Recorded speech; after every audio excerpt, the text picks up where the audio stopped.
Hello viewers, তোমরা hard disk সংক্রান্ত যে প্রশ্নগুলো আমাকে কমেন্ট করেছিলে এবং আমার সাথে কন্ট্যাক্ট করেছিলে, সেই সমস্ত প্রশ্নের উত্তর থাকবে আজ এই ভিডিওটার মধ্যে।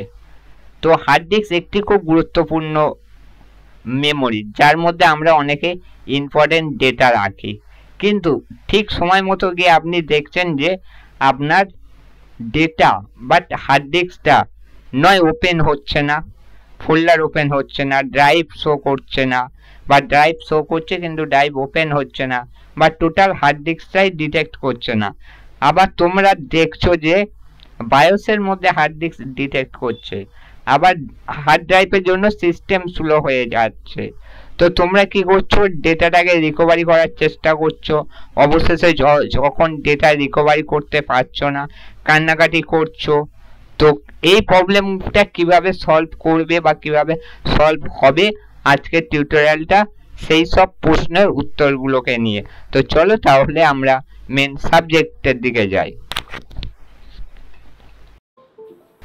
সবার প্রথম যে প্রবলেমটা সেটা হচ্ছে এই হার্ড ডিস্কটা যে স্পিডে ঘুরছে এই স্পিডটা কত থাকে, আগে সেটা জানতে হবে। এর স্পিডটা থাকে 10,000 থেকে 15,000 RPM এ এই ডিস্কটা ঘুরছে। 10,000 থেকে 15,000 RPM স্পিডটা কম নয়। এইবারে আমাদের যে প্রবলেমগুলো হয়, এই প্রবলেমগুলো কেন হয়, তো আমি আরপিএমটার ডিটেলস সবার লাস্টে বলবো যে আরপিএম এর কাজটা কি বা এর কিভাবে কাজ করে, মানে স্পিডটা কিভাবে কাজ করে। তো এই যে হার্ড ডিস্কটা ঘুরছে, এর যদি স্পিডটা কম বা বেশি হয়, হার্ড ডিস্ক যে যত জিবির হার্ড ডিস্ক হয় বা তার রিড রাইট স্পিড যা লেখা থাকে সেটা সম্পূর্ণ কিন্তু এই স্পিডটার উপরে ডিপেন্ড করে। এই স্পিডটা যদি কমে যায় তাহলে পরে ক্ষতি হয়। দেখো হার্ড ডিস্কটা ঘুরছে, একটা ভাইব্রেট সাউন্ড হচ্ছে, ভালো করে তোমরা ফোনের ভলিউমটা জোরে দিয়ে শোনো, একটা ভাইব্রেট সাউন্ড হচ্ছে।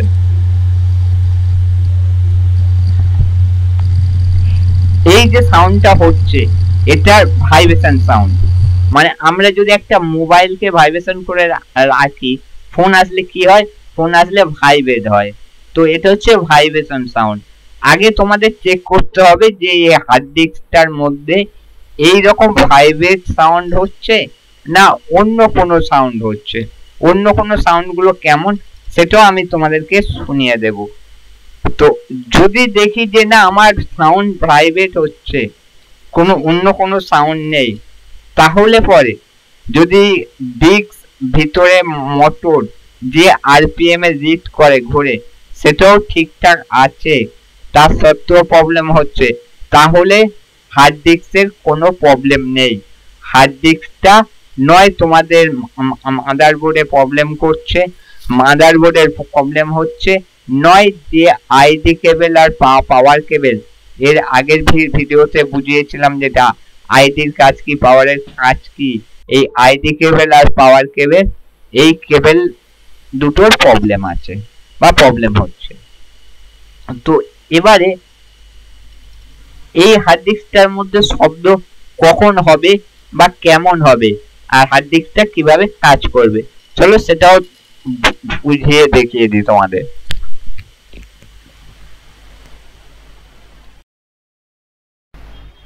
হার্ড ডিস্কে দেখতেই পাচ্ছ একটা ঘড়ির কাঁটার মতো অংশ ঘুরছে, মানে ঘড়ির কাঁটার মতো আপ ডাউন করছে।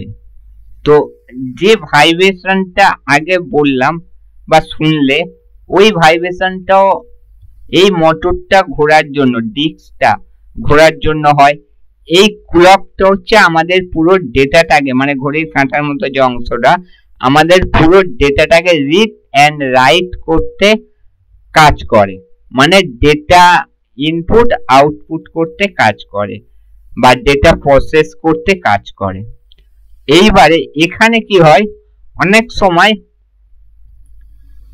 আর যে প্রবলেমগুলো আর কি হার্ড ডিস্কে হয়, ওই প্রবলেমগুলোর জন্য অনেক সময় কি হয়, হার্ড ডিস্কে ঘড়ির কাঁটা ঘুরলে যেমন আওয়াজ হয় ঠিক সেই রকম আওয়াজ হয়। আমি আওয়াজটাও শুনিয়ে দিচ্ছি। আর তখন বুঝতে হয় কি যে এই ক্লকটা, এই যে ঘড়ির কাঁটার মতো অংশটা যদি এই আওয়াজটা হয় তাহলে বুঝতে হবে যে ঘড়ির এই যে কাঁটার মতো অংশটা আপ ডাউন করছে, এটা প্রবলেম হয়ে গেছে। মানে ঘড়ির কাঁটার মতো যে অংশটা সেটা প্রবলেম হয়েছে, মানে এটা হচ্ছে ডিস্কের উপর আসছে না, ও যে ডিস্কের বাইরে যাচ্ছে একবার ভিতরে আসছে, সেই সময় বুঝতে হবে যে ও ডিস্কের ওপরে উঠতে পারছে না, যার কারণে এই টিক টিক করে শব্দটা দিচ্ছে। আবার আমি একটা সেকেন্ড সাউন্ড শোনাচ্ছি, আগে সাউন্ডটা শুনে নাও।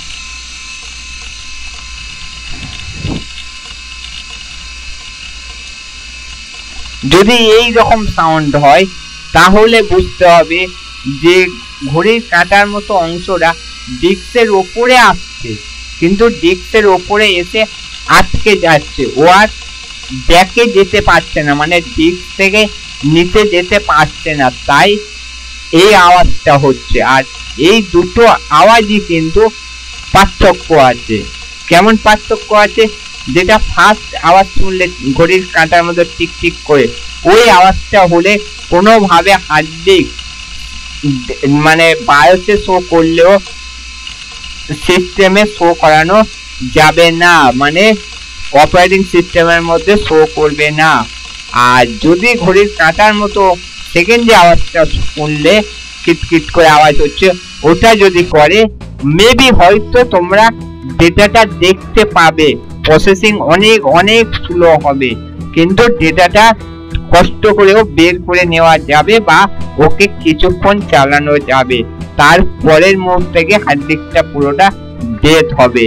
এইবার চলো এই প্রবলেম গুলো কেন হয় সেটা জানি।